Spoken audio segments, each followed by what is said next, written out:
bertanya, Standar jam 12. silakan dipersilakan ya. Allah wabarakatuh.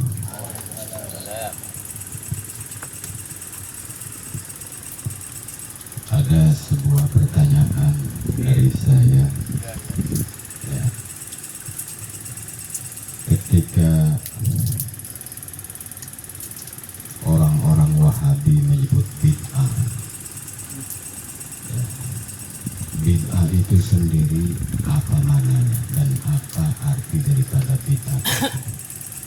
Karena orang Wahabi ini sedang santer kepada kelompok Aswaja, kaum Aswaja selalu menyerangnya bid'ah.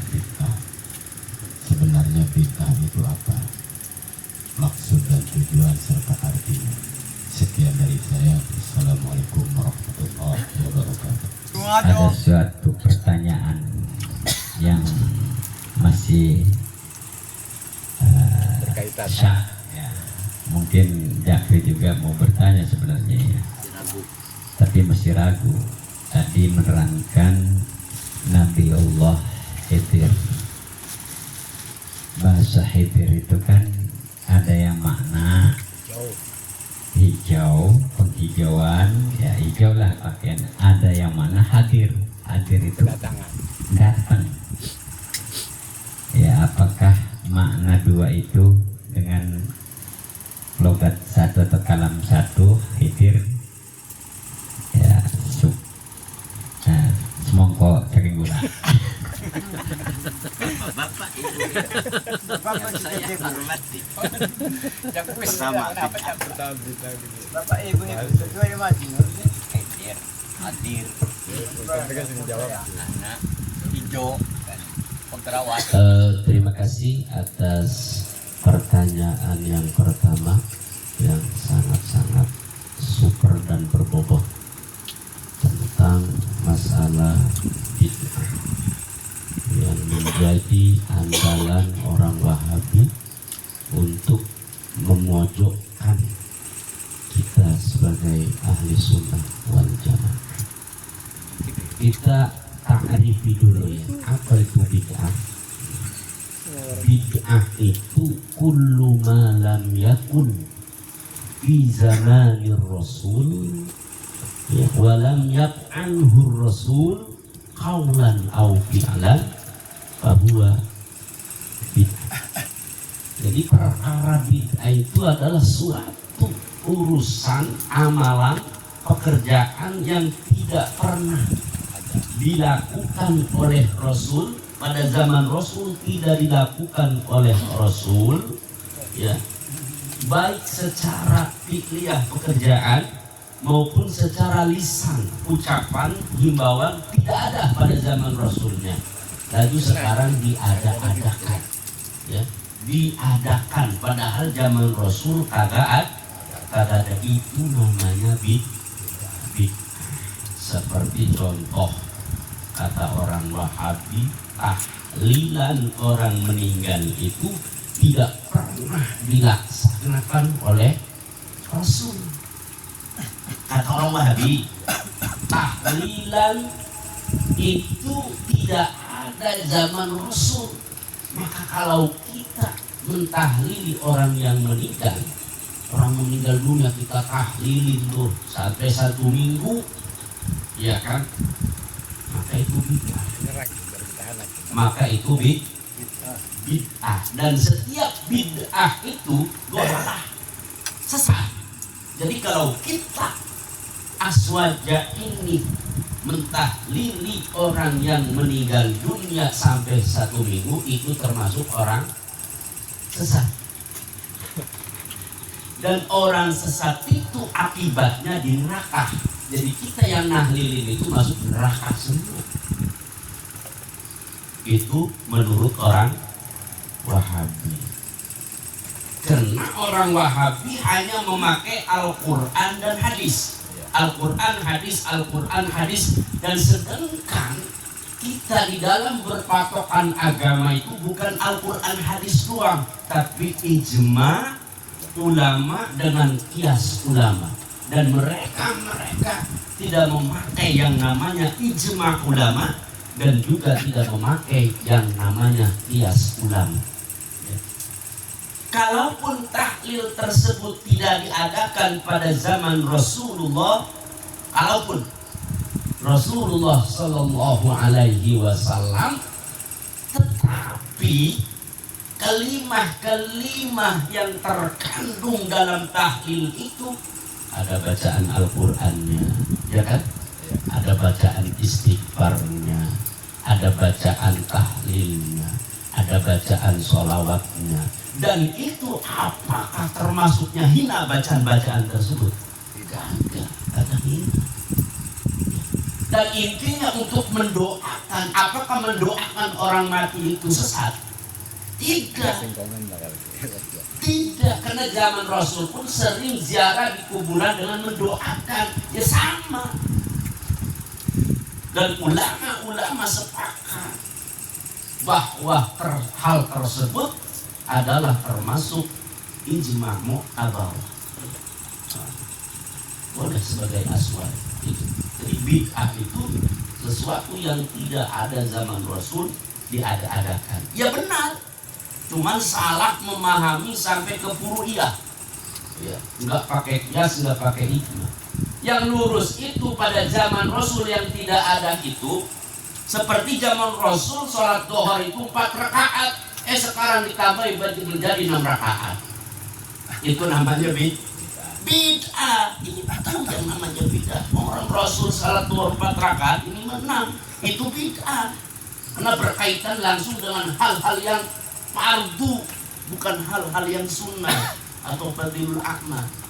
Ya kan? Sholat subuh 2 rakaat kita tambahin jadi 4 rakaat aja deh. Sedikitan 2 rakaatnya. Itu bid'ah. Itu bid'ah.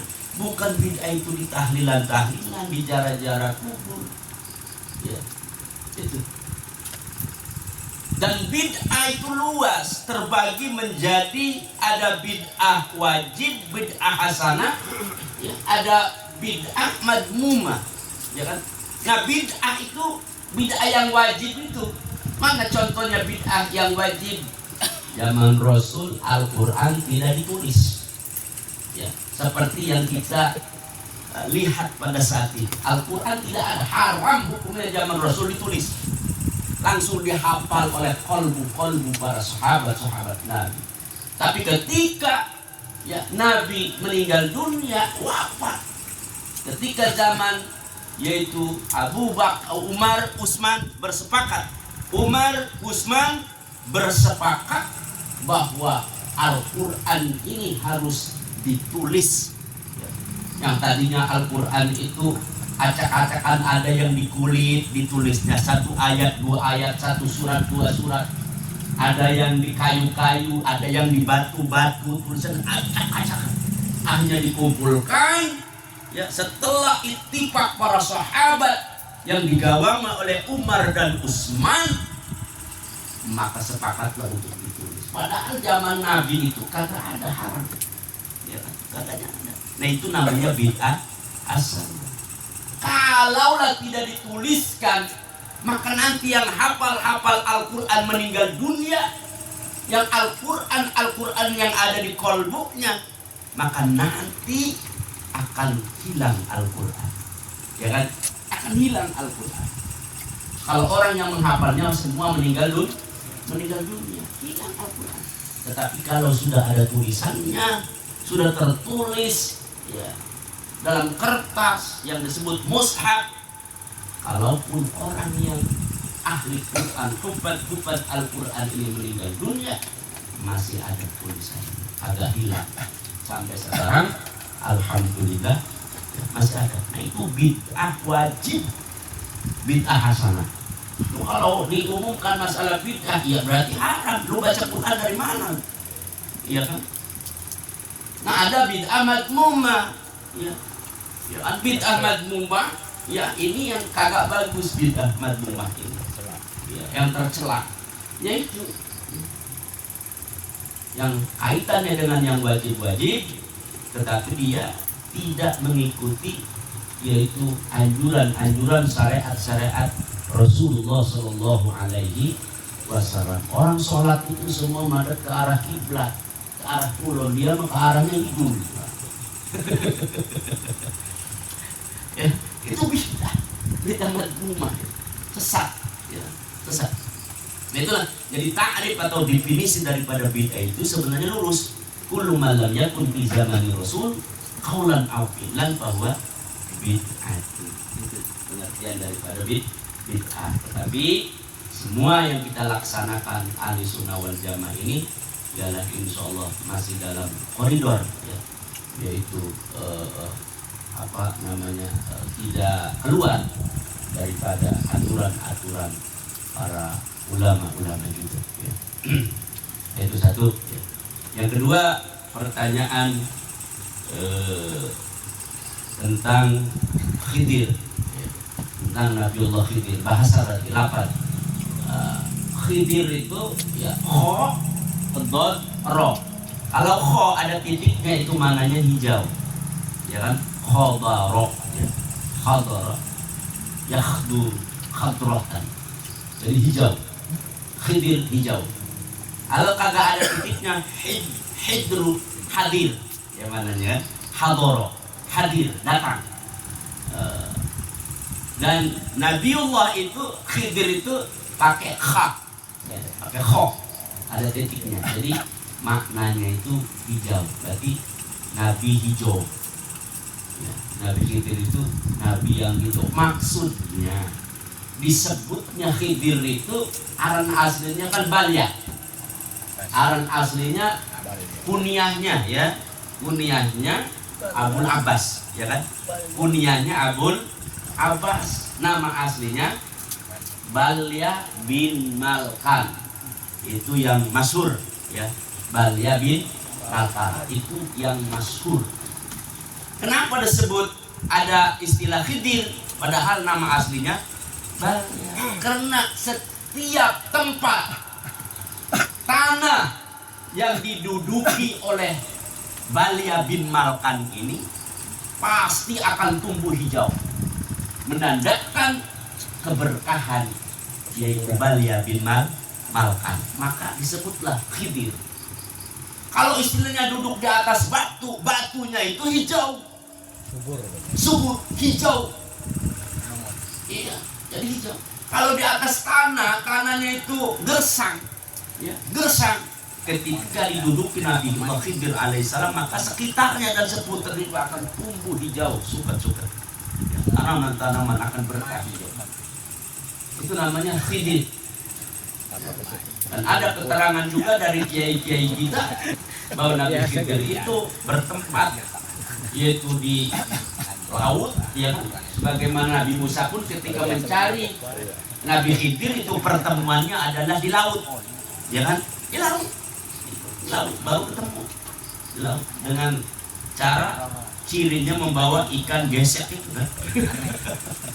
Kalau ikannya gesek ini nanti loncat dari selipi kamu, ya, dari keranjang kamu, Musa, disitulah Abdul, ya, Abdullah Khidir, disitulah orang itu.